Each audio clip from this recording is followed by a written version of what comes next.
Thanks so much, everybody, for coming. Appreciate you. Yeah, please share your LinkedIn profile with each other, connect with each other, learn from each other. This is not sponsored by LinkedIn, but we meet a lot of amazing fundraisers there. Please show James some love and support and connect with him there as well. So that'd be good.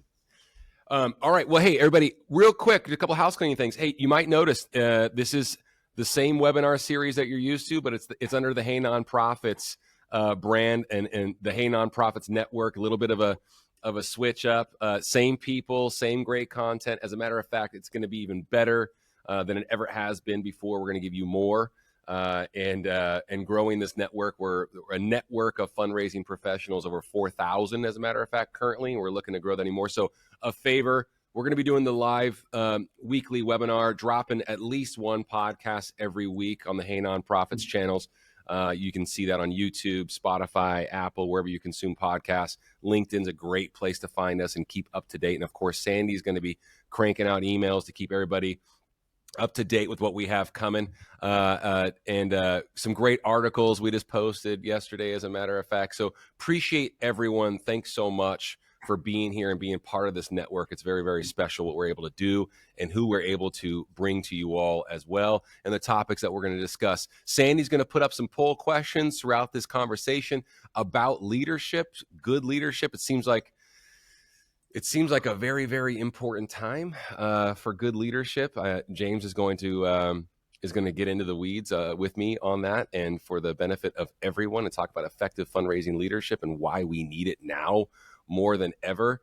Do us a favor, if y'all are enjoying the live weekly webinars, the podcasts, the articles, the guests, all the content, share it with someone in your network. Do us a favor. Just forward an email, forward an invite, forward a LinkedIn post about what we're putting out there. It would mean the world to us, because we're going to grow this network. It's probably going to double in size this year, at least that's the goal. So can't thank you enough. And then, yes, still powered by HCA Fundraising, auction items, the most profitable auction items in the space, saving you time, creating new opportunities with donors every step of the way, and helping you raise more money. So this entire network is powered by HCA Fundraising.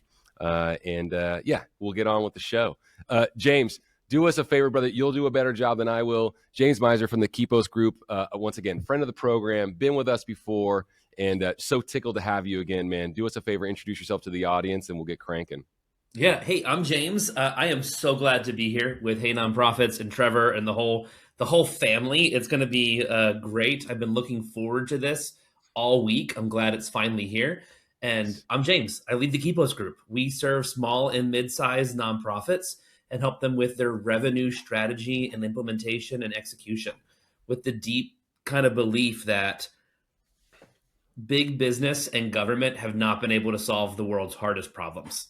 Government is inefficient at best, and big business can't monetize the solutions. So it's up to us as a nonprofit community to finish that work of serving those who are on the margins and solving these problems that don't have a clear solution or a monetizable solution. And so I'm here for you guys, to support you in whatever you do and help you grow something beautiful in your organization. So cool, man. That's awesome. That still stuck with me from the last time we spoke. You're like, the government hasn't been able to solve it, and big corporations have not been able to monetize it yet.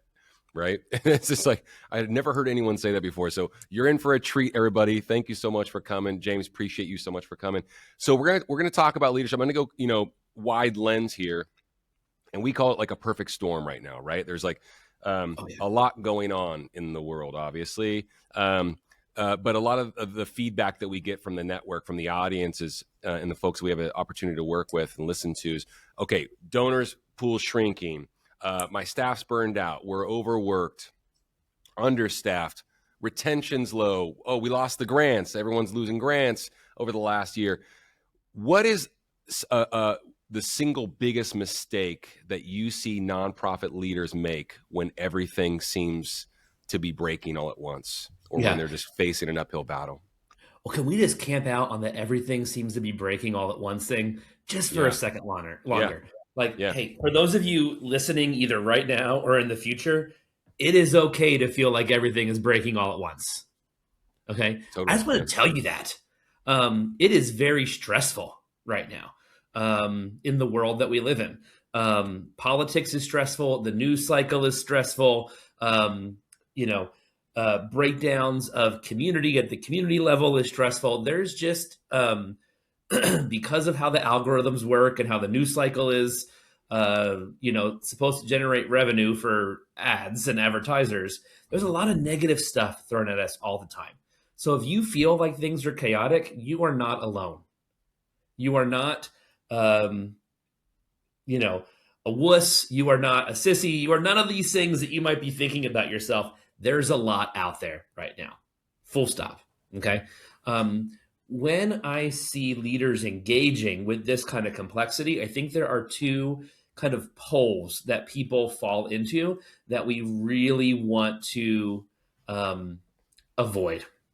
The first is that they just rush to solutions, okay? And they don't take the time for deep reflection work. When the world is this chaotic and this complex, there is not a simple solution, okay? So full stop. You can't, gimmick your way out of this. You can't find a great quote to get your way out of this. This is real, okay? So I see leaders rushing to solutions and trying to harangue complexity into like a nice quote. The other flip of that coin is that leaders just bury their head in the sand. Yeah. And ignore it. Okay. And I think that this is actually a time in history where leaders need to make more time to pause and think and reflect very, very deeply. And I think that ends up being the solution to a lot of the challenges that are being faced. How do you nudge folks and encourage them to do that when you're meeting? You're on calls all day long with these different organizations, and you're doing it. And these case studies are being developed in real time, and you're doing a great job of sharing them. Tell folks how like when someone's coming to you with that, like I feel like burying my head in the sand, James. What do I do? How do I become more intentional about this? Yeah. I like to tell stories. Okay. I think that's the best way to communicate. Let's do it. Let's just call them client X and client Y. Okay. Yep. Client X buries their head in the sand. Yep. To get them to take a beat and just take a deep breath and stop doing operational finance, service delivery type work, even for 30 minutes, is ridiculous. And they have had a similar set of problems for 5, 6, 7 years, and they refuse to deal with it. Okay. Yep.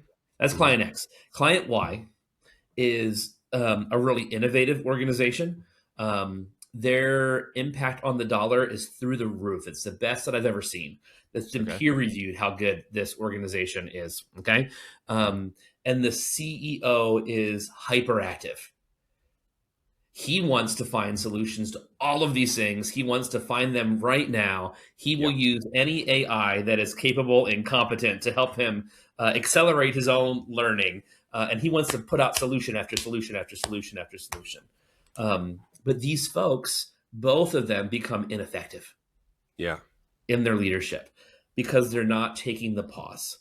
And so several things that I see help. One is calendaring. Okay. I had a boss one time. He came from Accenture. He was one of the guys that helped start Accenture, the global consulting firm. Yes, he retired, and this was, second or third nonprofit job into retiring, and said, leaders just need to block Friday morning off. Nice. And not to doom scroll. Okay. This is what we can learn as, elder millennials or Gen X, people from, older folks, not on your phone, literally with a pad of paper, and you need to go sit somewhere and write, because writing is how we think. Yeah. And write your thoughts down, write your questions down, no agenda, cell phone off, email off, and just pause and think and let what happens. So I think leaders need more space like that. Mm-hmm. Now, leaders on this call are going to say, I don't have that kind of time. Mm-hmm. And I'm going to say, you don't have the time to not make the time to do that, because this is so complex. You can keep running yourself ragged, or you can do this and think deeply and find solutions to your problems. Okay. The other thing I say is find trusted advisors to speak in your life.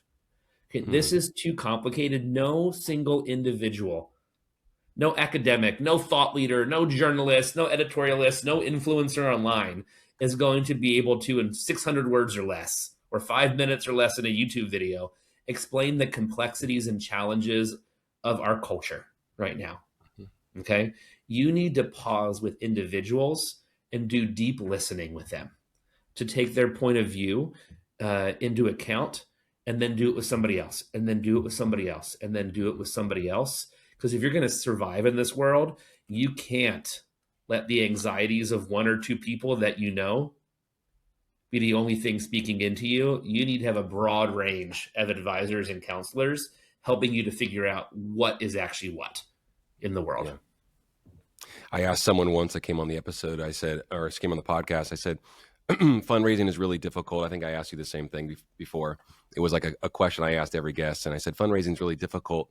Don't make it more difficult by doing what? And they said, by realizing that you have to do it alone. You don't have to do it alone. And as a matter of fact, you can't. It's not you can't do it alone.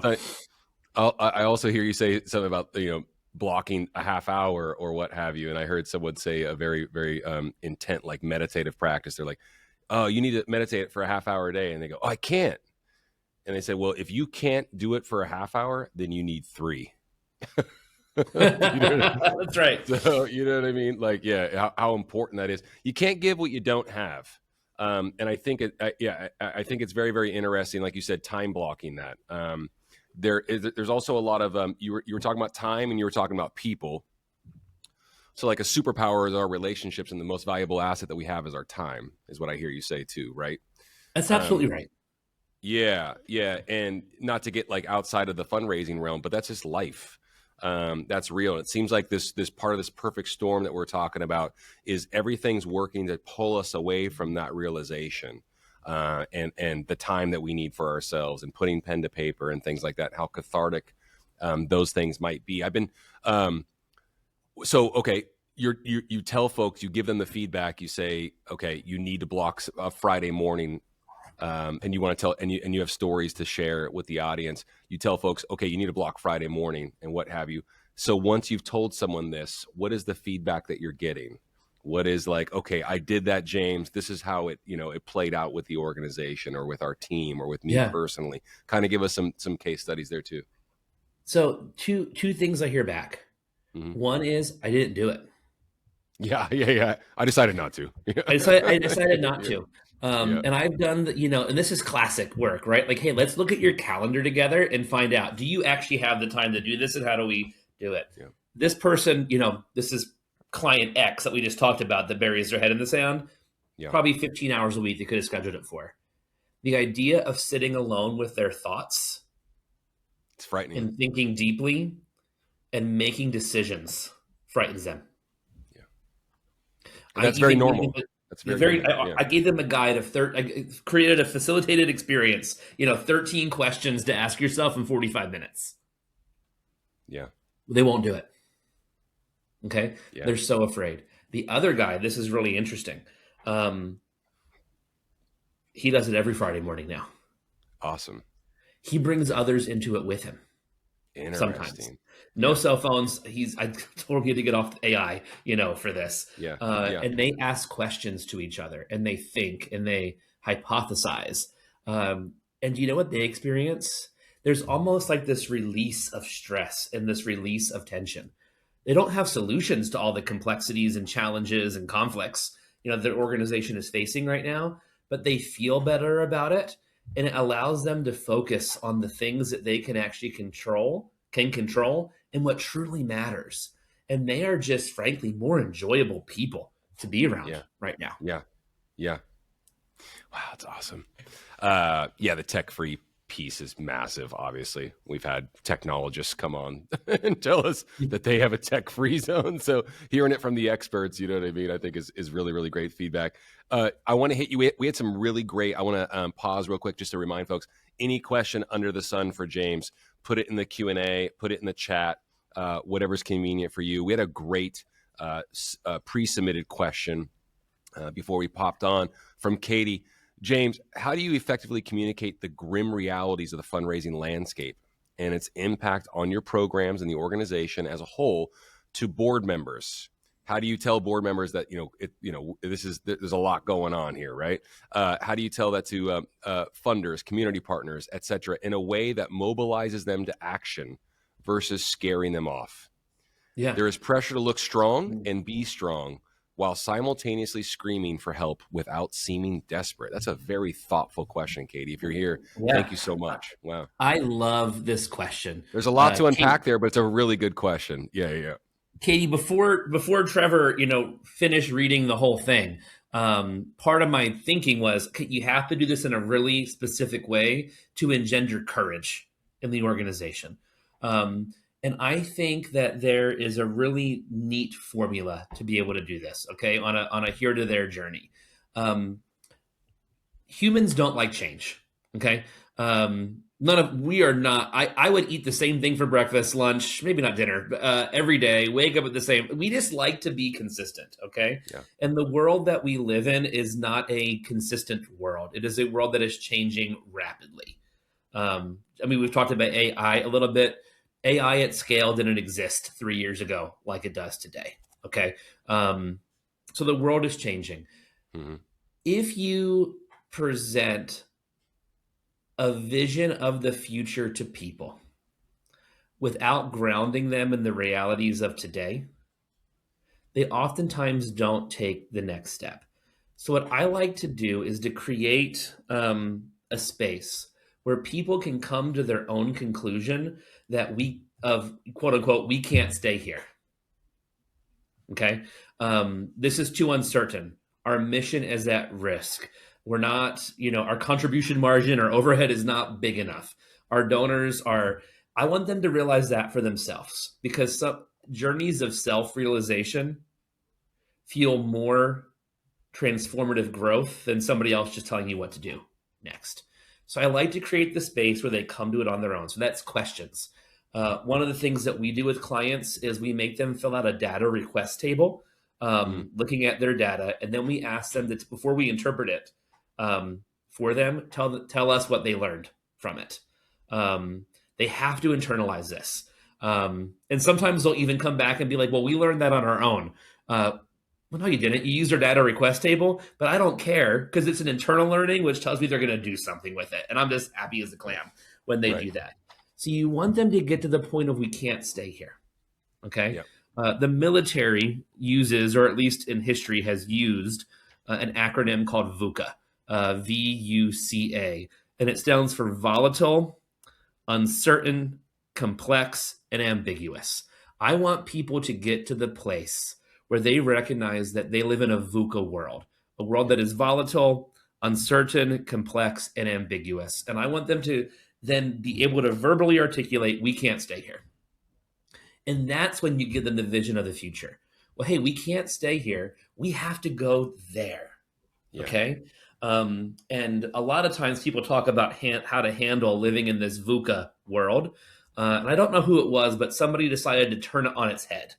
Okay, to flip those words. So going from a place of volatility to vision. Okay, What's our vision for where we want to go? The rest of it doesn't matter. I truly believe this. The rest of this doesn't matter unless you have an idea of a preferred future for your organization, for the people you serve. That's the first place to start. The fundraising stuff comes next. Okay. Money for just money's sake, nobody wants to give you that. They want to give you money for the sense of vision that you have. So in a world that is volatile, okay, give people a vision they can sink their teeth into and do something about. Okay. The next one, the U, is, in a world that is uncertain. Okay. And let's just be real. We live in a world that is really uncertain right now. Spinning quick. It is spinning quick. Yesterday, this isn't a political statement. It's just a practical statement. Okay. So don't send in hate mail to Trevor because I say this, but yesterday we wanted Greenland to be the 51st state in America. And today we don't anymore. That's uncertainty. Okay. We don't like uncertainty. How do we take that uncertainty and how do we turn it into understanding? Okay. Where we show our program participants and we show our donors, our givers, our community, that we're not going to we're not going to live in that uncertainty. There might be things that are uncertain around us, but for us, for our organization, for our community, for what we do, we're seeking understanding. We're going to listen. Love it. Love it. Okay.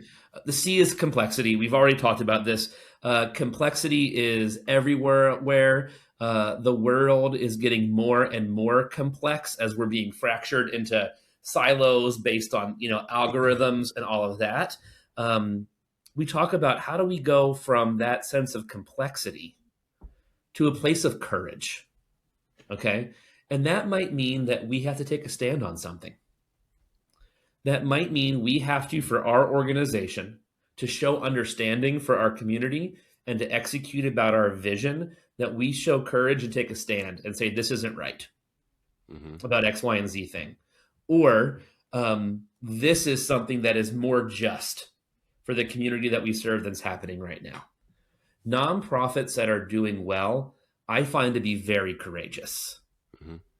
They take deep time to think about things, but then they act on it. Okay. And they say, okay, this might cost us 10% of our donors, but it's the right thing to do. And we'll gain 50% new ones somewhere else. Okay. Yeah. One of the great, just piggybacking on that, James, because I think it's a lovely point. One of the greatest things I ever heard about sound leadership was the ability to make the right decision, even when it seems very unpopular. Leaders make the right decisions. Like you just said it, you just laid it out. It's like, we're going to lose 10%, but we have to take a stand, even if it seems unpopular right now, because we're going to end up gaining 50% if we do it. Right? It's like, just sound leadership is doing the right thing, even when it's unpopular. Yeah, that 100%. I used to work before I started the Keep Us group for an organization that was one of, at the time, 9 organizations that had cooperative agreements with the U.S. government to resettle refugees. Okay. When I started there, refugees were not a polarizing issue. They were one of the most bipartisan. The U.S. refugee program was set up by Ronald Reagan. Okay. This was a very popular, bipartisan supported thing. Obviously, that has changed dramatically over the past 10, 15 years. But we had to make a decision. Will we back away from a community of people that the organization served here in the U.S. and also globally in camps, where they lived before coming to the U.S., or will we, just be neutral on the issue? And we said, this is going to require a lot of courage, but and it was a faith-based organization. This is who God has called us to serve. This is who we are as people of faith. We have to do this. And we lost a lot of donors who had given a lot of money because they put politics before people. But do you know what happened? We also grew by thousands and thousands and thousands and thousands of donors. And I'll be honest, I advise people all the time now to take the courageous stand, and I tell them that story. But this was a James that was 10 years younger and 10 years, dumber. Right. I was scared to death, Trevor, when we made those decisions. I wanted to do it. I thought it was right. I was invigorated by that. Okay. I was scared to death. My job was to, get the books to balance and bring in enough revenue to make the whole thing work. And it did, but it took a lot of courage. And then the A in this VUCA thing is take the ambiguity. Okay. You're not going to get rid of ambiguity. Sure. Nothing is going to fit into nice, this is black, this is white boxes. Things are going to be shades of gray. They always have been, they always will be. Just feels a little bit more exacerbated right now. You have to change that ambiguity and turn it into agility. Okay. You have to create a vision and deep understanding and courage and implement it in a way where it's not this rigid plan. Because rigid plans, rigid things, when hit with force, they break. Okay. Agile things just bend and flex. They don't break. You need organizations that are agile. You need to be able to do direct response, rapid response, disaster response campaigns when your issue is in the news cycle, either nationally, internationally, or in your city. You need to be able to say, okay, this policy changed, but it doesn't change who we are, what we care about. Here's how we have to morph. Okay. But you can't come to that place of vision, understanding, courage and agility without deep reflection and pause, or you're just going to be like a boat on a lake with big waves and being tossed around. You need to anchor yourself to be able to think through those things. I think rigidity was like, I had a target on rigidity as like one of the worst traits of good business. Was rigid, you know what I mean? I was like, I repelled it like with characters and personality types and what have you. Probably because I'm just like, I move very, very quickly, you know what I mean? But I think rigidity, just in a general sense, is a horrible, horrible trait. And like you said, when that happens, no, tension is okay. Rigidity is different, right? Correct. You know, like I actually believe tension's okay, because a lot of good can come out of that. But one of the greatest fundraisers we've ever had on gave us this really cool approach to fundraising, specifically at events where you got to be fast, fluid, and flexible. And we just kept on saying it for like the last couple of years, and it was awesome just to hear that from a really, really great fundraiser. So I love that you flipped the acronym. Did you do that yourself? Oh no, somebody taught that to me. I don't know who actually. Okay. I don't know who created it. I wish I had created it, because I could turn that into a book. That's awesome. That's really good. But It's it's good, just though. something I learned and somebody taught me along the way, and I think it's very informative to how you live in chaotic times and lead in chaotic times. Absolutely. We'd be remiss talking about leadership and how important it is right now, and some of the things that we've already discussed in the first half hour. We'd be remiss talking about sound leadership without and the outcomes that we want and what have you for our organizations, without talking about staff motivation, turnover, burnout, all of these things that leaders are housing these things. I call it plumbing. You know, like the pipe that comes in is never matching the pipe that goes out if you're in a leadership position. And so staff motivation, burnout. It seems like nonprofit burnout is worse than corporate burnout most of the time, right? Because of the care. There's so much invested in the mission, and what have you. How do you talk to teams that seem demoralized and are and the leaders coming to you going, they're just not motivated, they're overworked, all these things? Like, talk about some stories and share with the audience some feedback about that, if you don't mind. So I think there's a few things here, and I'm going to say something that is not popular. Okay, you can like smack me around through the webinar, okay, Trevor? As a society, we have lost certain aspects of our resilience. We have lost the ability to respond to hard situations and things. Okay. Now, that is not to say there are not hard situations and things that are out there. We started this whole webinar talking about all the things that make the world hard right now, right? Our ability to respond to them has been weakened. I don't disagree, sir. I'll jump on that. And there's a lot of complex reasons why. This is the number one complex reason why. I didn't mean to show my kids. I keep my kids' faces, private. Right. Our cell phones and our 18 hours a day on screen culture has caused us to be less resilient. Why? Because it has shortened our attention spans.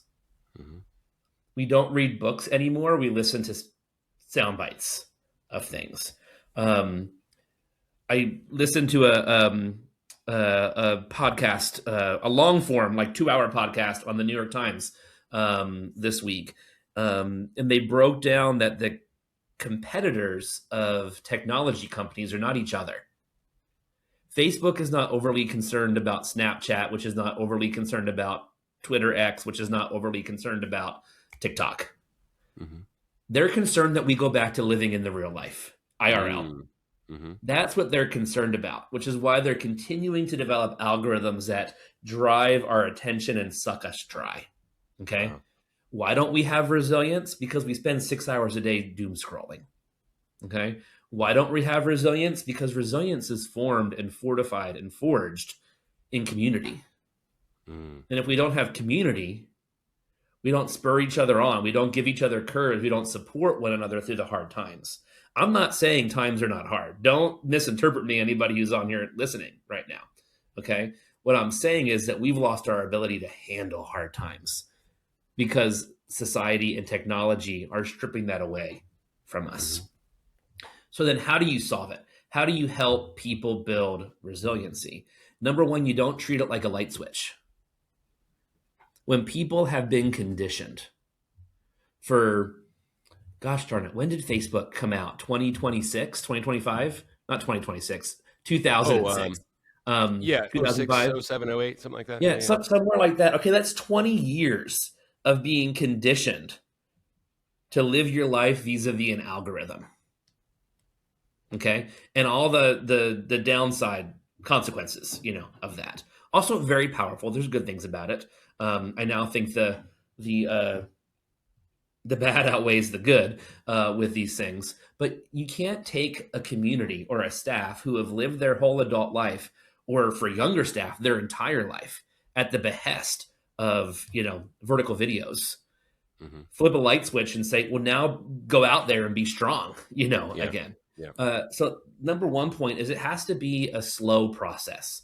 I'm actually working with a group right now, a very demoralized staff, a series of 3 or 4 big leadership failures, wrong people hired for positions, in-group, out-group stuff in the organization, demoralized, dejected, burned out. Okay. I would love to be able to give them a pep talk and move on to like doing the work, quote unquote.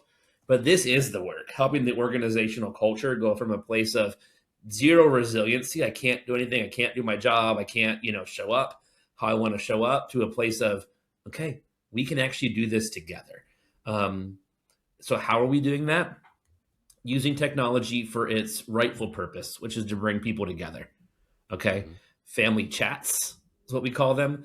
Regular weekly meetings. With all of the communication tools we have now, it's so easy to not talk face to face. Yep. I don't think face to face needs to be in person, even though that's better. Yeah.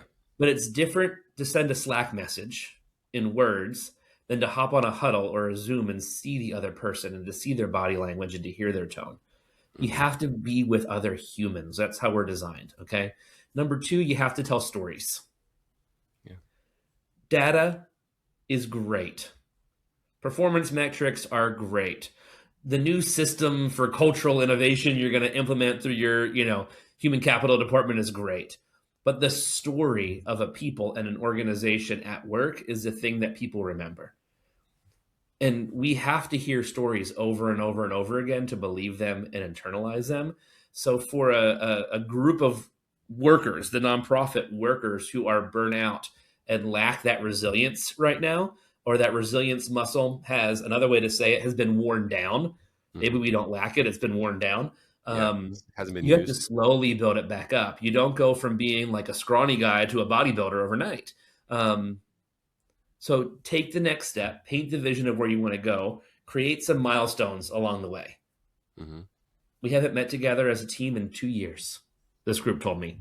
Okay, so in the end of February, we're doing an in-person team meeting. First time in 2 years. Wow. Okay. And you know what? There's going to be work, but I'm going to make sure there's some fun in there, some shared experiences in there as well. Yeah. For that organization. For our company, we are completely geographically distributed.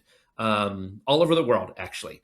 But I make us once a month sit down and do some hokey things together on Zoom just to build that shared identity so that we know when so-and-so has an issue, that the rest of us can support them and we know what's going on. I think one of the biggest solutions to this burnout thing is being together as people. Even if that means not having all the answers and solutions, I don't think you can go wrong by being together in person in today's world.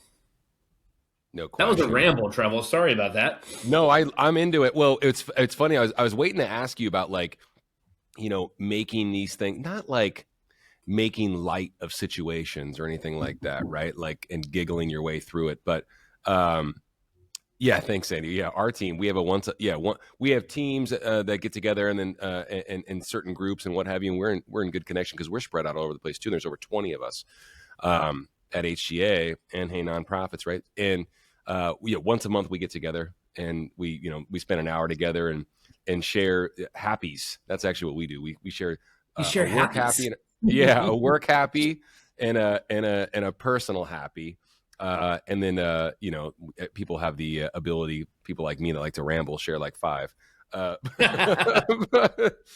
yeah, like little things like that, man. Like you said, that the connectivity piece. As a leader, getting the team involved and listening and getting the team together is obvious. It sounds like a very, very simple step. Other things that you can do to activate your team, to motivate your team that you've seen, that you've put into practice with the folks that you have the opportunity to work with and whatnot, to avoid things like turnover, to avoid Yeah. things like attracting the right talent, stuff to make it like, okay, that's a cool shop to work for. I want to work with that Yeah. shop. I want to work with that organization, because that's becoming like, we've even noticed that in our world, where a lot of folks are come to us and go, wow, like you guys have built something really, really, and I'm not saying this to like pat us on the back, but like just the feedback that I get makes me realize, oh wow, people do pay attention to that. Obviously, people do gravitate towards that. Obviously, and I just don't want to be a giggling buffoon or anything like that. But we look at we're kind of like fun loving, right? You know what I Yeah. mean? And like and likability is important to us and stuff, Yeah. especially as leaders. So yeah, talk about some stuff like once again where you can attract the right talent and keep the right talent that you have in house as Yeah. well. Let's start with keeping the right talent. Okay. Let's do it. Yeah. Number one, I think, is a culture of celebration. I like your, what did you call it? With the team. Yeah.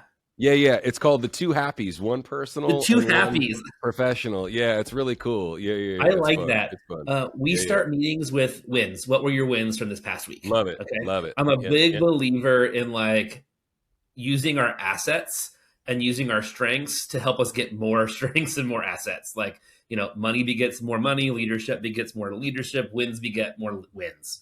Good call. So start every meeting with, hey, what were the wins from the past week? Okay. Yeah. And if somebody doesn't have one, I actually find that that's usually something about them, not about their actual performance. That Okay. most people actually have wins, but they can't actually articulate it, and the team can help them. Hey, I saw you do this. I saw this happen for you. And I love when that happens. Okay. Yeah. The second thing is, and I do this quite often, is I have everybody open the chat box in the Zoom meeting at the same time. And hey, what's one emotion that you're feeling coming into this meeting? And just a sentence on why. Wow. And then we all hit enter at the same time. Wow. Okay. What's one emotion that you're feeling? And the reason for that is twofold. One, to let others know. And the second is to help us all learn to control that emotion rather than letting that emotion control us.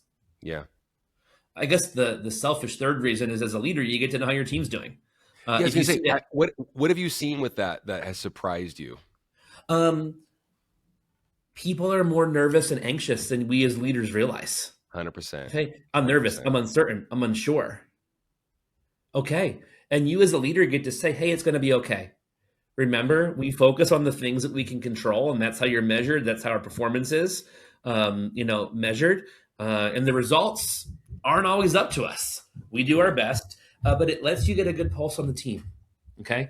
The third thing that I do to get people to stay, great talent to stay, is to have them involved at a deep level, not at a surfacey, HR professionals, HR kind of compliance way, but at a deep way, be involved in the hiring process for new folks. Okay. We spend a third of our lives at work. Yep. Okay. So a third sleeping, a third at work, a third with our families and friends. Okay. So let's just call it half of our waking life is spent at work. You want to work with people who you like. Okay. Yeah. Now, I'm not saying that's the only thing you hire for. You have to hire for skills. You have to hire for all these different things. They have to have core competencies. And HR's teams are pretty good at doing that. Traditional HR teams are horrible at hiring for fit, for cultural fit. Okay. And so we have our team be deeply involved in the hiring process. And anytime in the past 10 years where I've made a mistake, it's because I disregarded a team member's feedback. Hey, that person's going to leave really quick. I just feel it. 4 weeks in, they're gone. They got a better gig. That person sent something. Hey, this person has the technical skills, but they are not going to jive with our culture. Our culture is going to freak them out because we're way too, rah-rah, for them, and they're buckled down, tightened up. Mm-hmm. That person literally lasted 36 hours. Okay. Yeah. And we use a framework from Patrick Lencioni in his book, The Ideal Team Player, where we try to find people who are hungry, humble, and smart. Hungry, like you don't got to motivate them every day. You don't got to like wake up and think about how am I going to get Trevor to do his job today? No, Right. Trevor wakes up wanting to do his job today. Okay. Mm-hmm. 90% of the time. The other time when it's snowing and cold, like maybe Trevor needs a pep talk, but that's few Totally. and far between. Humble, you own your stuff. You recognize when you don't have a solution. You recognize when you mess up and you apologize for it because we all mess up every day. Yep. Okay. And then smart is not intellectual capability, it's EQ. Yep. And every person we hire has to fit all three of those. And if they don't, we don't hire them. Yeah.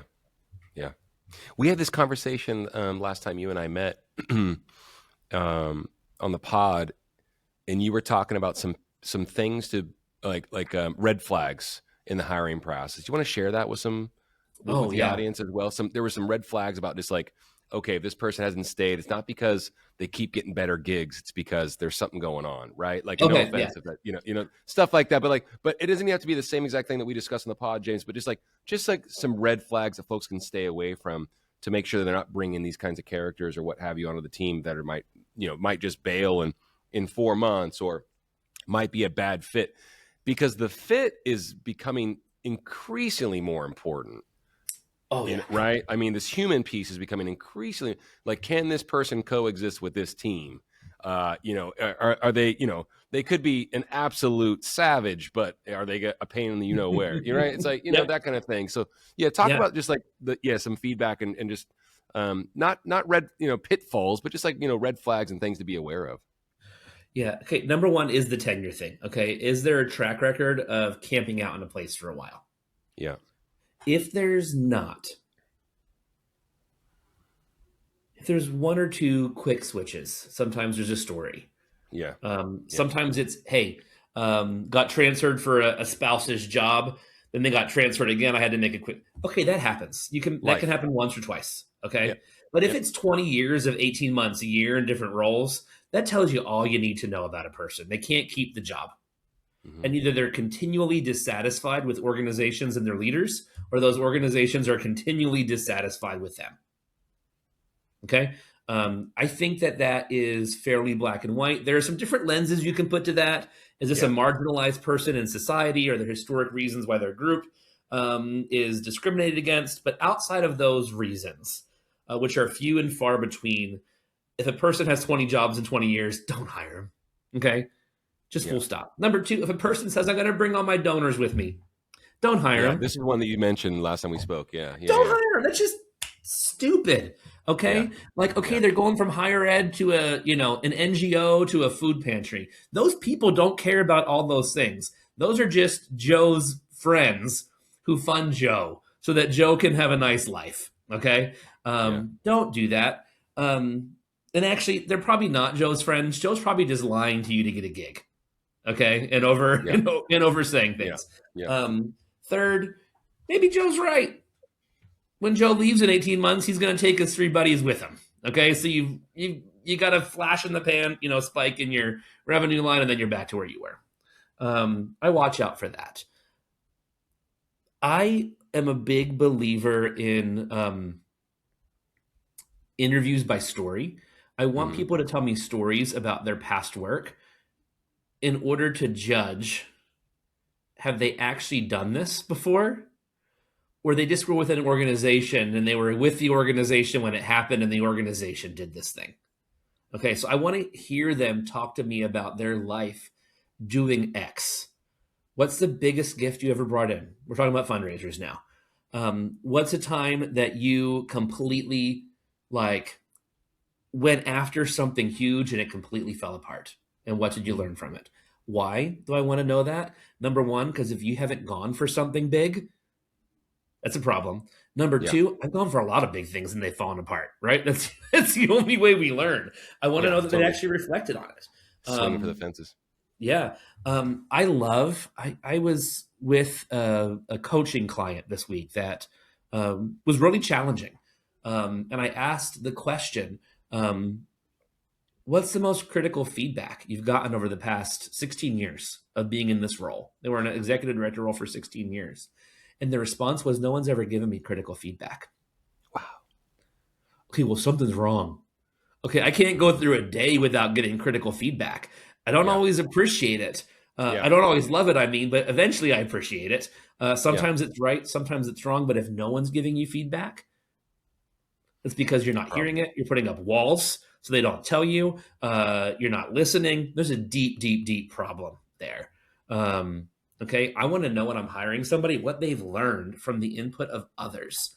Because if they're not a learning individual in a VUCA world, in a complex world where things are always changing, they're not going to learn and be agile. They're not going to be courageous. They're going to be rigid and break. I don't want to work with people like that. Totally. Yeah.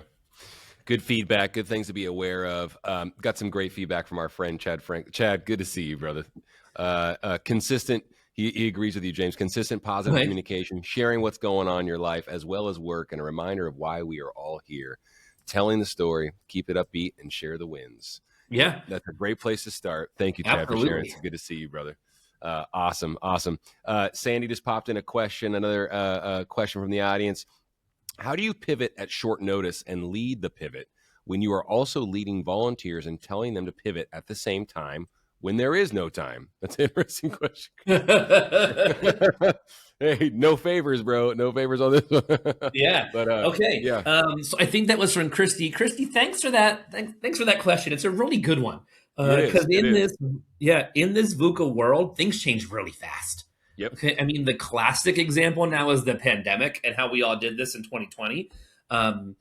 But there's also other things. Has an executive order come down? I haven't talked to a nonprofit in the past 365 days that hasn't had a policy thing from the government. Right, wrong, indifferent, agree, disagree. I don't care. Everybody's had something that's changed their daily work. Okay, so that happens. Economically, environmentally, is there a disaster, a hurricane, a fire, a thing, that happens? I think vulnerability here is very important. Cool. Okay. And the ability to say, this thing happened. Just declare it. This thing happened and it was outside of our control. This thing happened, it was outside of our control, and it's kind of scary. This thing happened, it's out of our control, it's kind of scary, and we don't have a full response plan to it yet. This thing happened, it's out of our control, it's kind of scary, we don't have a response plan for it yet, but here's a framework that we're starting to work on. Can you help us? Can you be part of the solution with it? And as we respond to all of that, we want to make sure that you are heard, you're safe, depending on the situation. I mean, if you are, working in Minneapolis right now as a volunteer for a nonprofit, you want to make sure your people stay safe. Even if you're an unaffected nonprofit, you need to make sure they stay safe in it. Okay. Tell them those things and say, here's our framework. I don't know the full picture of how we're going to pivot right now, but here is, to quote Frozen 2, here's the next right thing for us to do. You can tell I had small kids during the pandemic. Like, just take the next step, do the next right thing. And next time we talk, we'll have more. I want to hear your thoughts on this. We're going to co-create it together. And that takes vulnerability, because sometimes leaders think that they need to have all the answers. And if you haven't had time to pause, like we talked about in the beginning, and find those answers, you are going to either, put your head in the sand or be hyperactive with it. The degree of complexity, the degree of change, the higher that change, the more time is needed for pause and reflection. Okay. You can think of it like a 4-box. If I'm a huge fan of 4 boxes. Okay. I could live my life in 4-box frameworks and be very happy. Okay.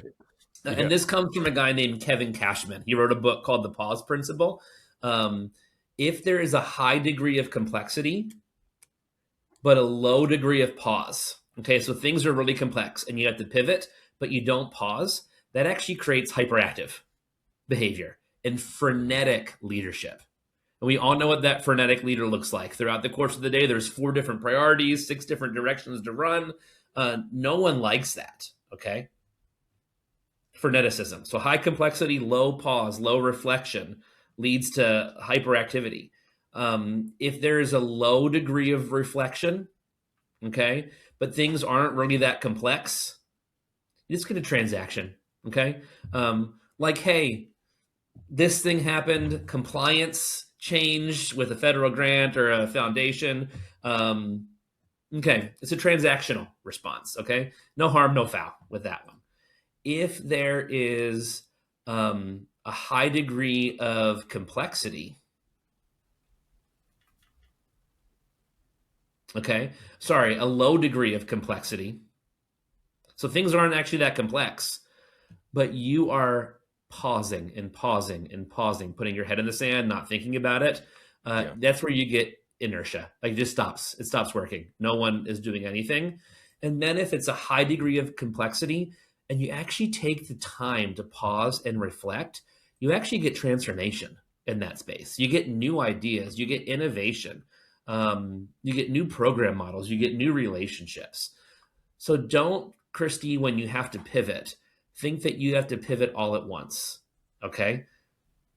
Create breathing room for yourself. So that degree of complexity leads to the same degree of pause and reflection. So you get a transformative response instead of a hyperactive response, a transactional response, or a head in the sand response. That was a mouthful there, but Christy, I think your question is really important and kind of gets at the practical when rubber meets the road. How do you implement the stuff that we're talking about?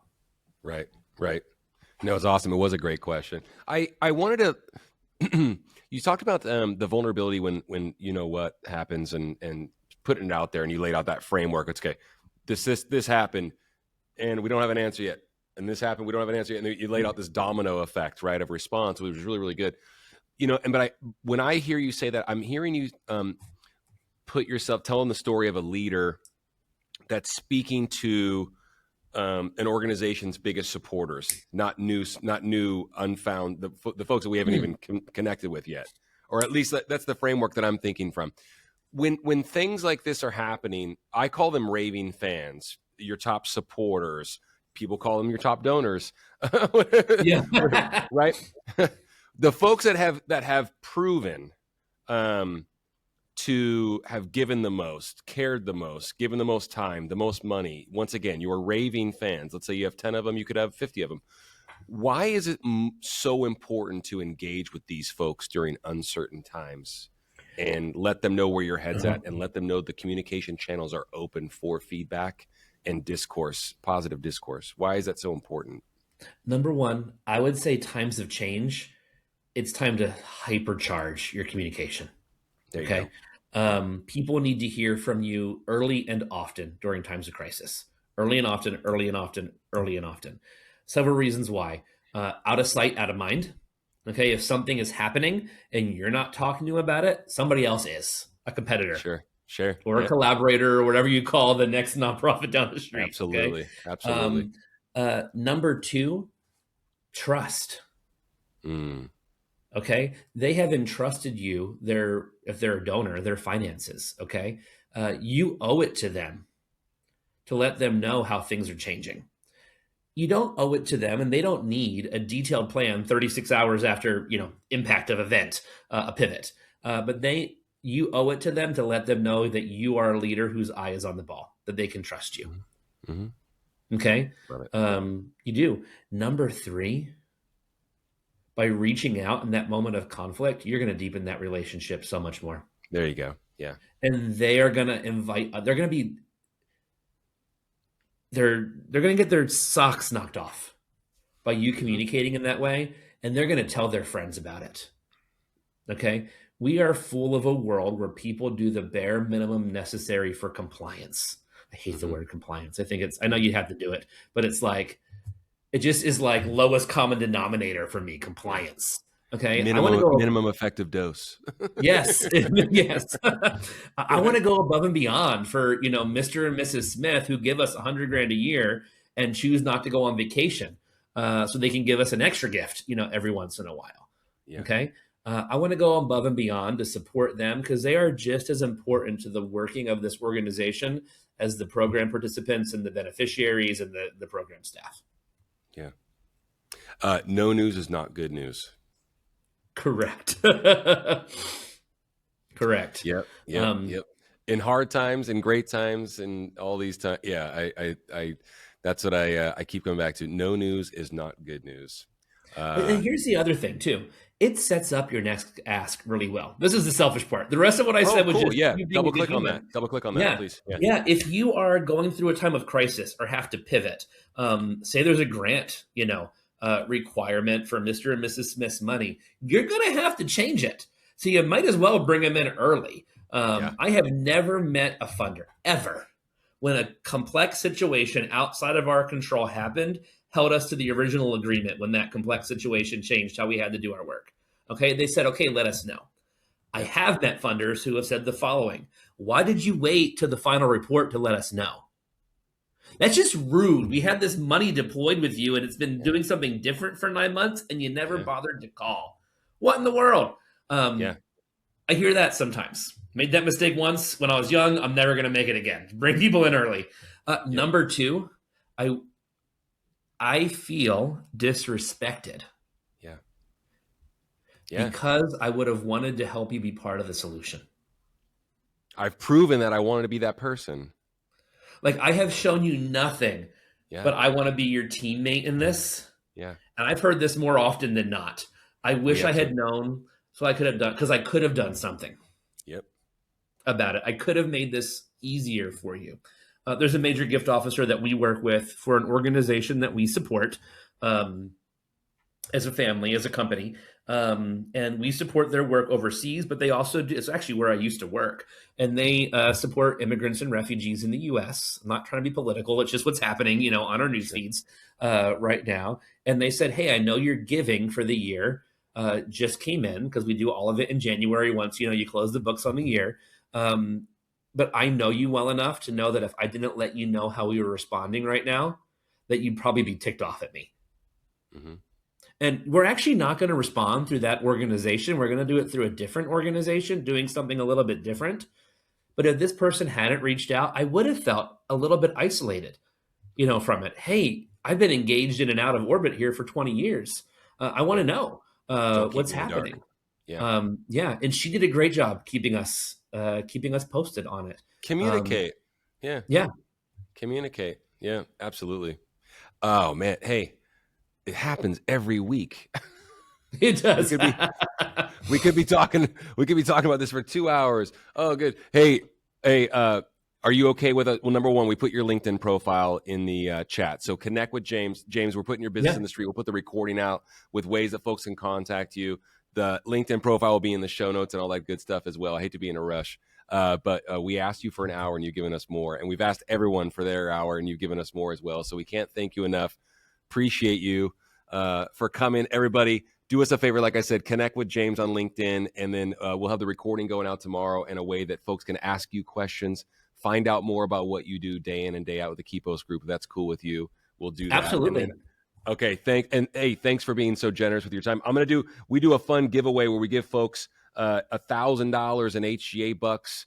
Once again, Hey Nonprofits Network is powered by HGA Fundraising, the most profitable auction items in fundraising that help you save time, raise more money. And I love the idea of, using a golden ticket and creating a relationship with 100 new donors, for instance. So new opportunities with donors every step of the way.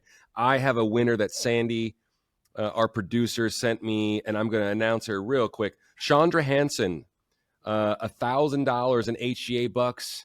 And we're going to communicate with you via email and give you the $1,000 in HGA bucks. Yeah, Sandy put it in the chat, and you get a free coaching session with Jason, my business partner and co-founder of HGA Fundraising.